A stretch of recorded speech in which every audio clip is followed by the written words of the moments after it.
1 Samuel 18. As soon as he had finished speaking to Saul, the soul of Jonathan was knit to the soul of David, and Jonathan loved him as his own soul. And Saul took him that day, and would not let him return to his father's house. Then Jonathan made a covenant with David, because he loved him as his own soul. And Jonathan stripped himself of the robe that was on him, and gave it to David, and his armor, and even his sword, and his bow, and his belt. And David went out and was successful wherever Saul sent him, so that Saul set him over the men of war. And this was good in the sight of all the people, and also in the sight of Saul's servants. As they were coming home, when David returned from striking down the Philistine, the women came out of all the cities of Israel, singing and dancing to meet King Saul, with tambourines, with songs of joy, and with musical instruments. And the women sang to one another as they celebrated, "Saul has struck down his thousands, and David his 10,000s. And Saul was very angry, and this saying displeased him. He said, "They have ascribed to David 10,000s, and to me they have ascribed thousands. And what more can he have but the kingdom?" And Saul eyed David from that day on. The next day a harmful spirit from God rushed upon Saul, and he raved within his house while David was playing the lyre, as he did day by day. Saul had his spear in his hand, and Saul hurled his spear, for he thought, "I will pin David to the wall." But David evaded him twice. Saul was afraid of David because the Lord was with him, but he departed from Saul.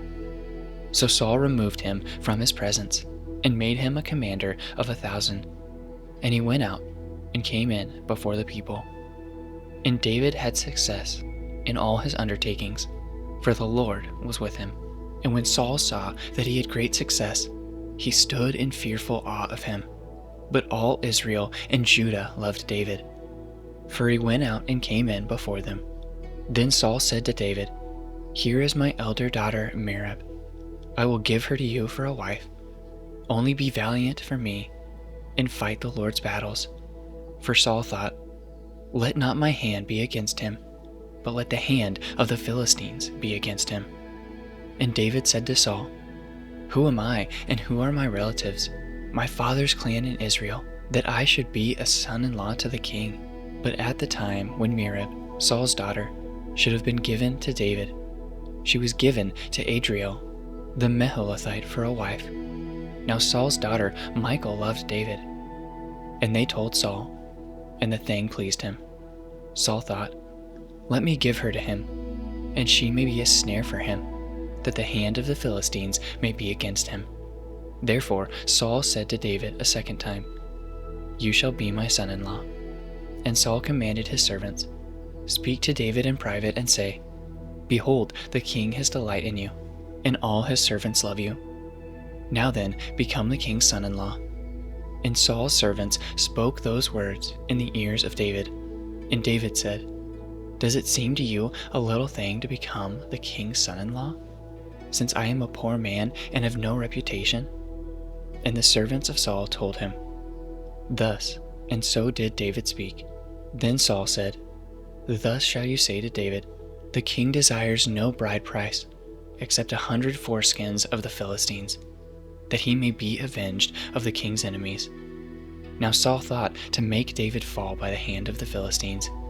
And when his servants told David these words, it pleased David well to be the king's son-in-law before the time had expired.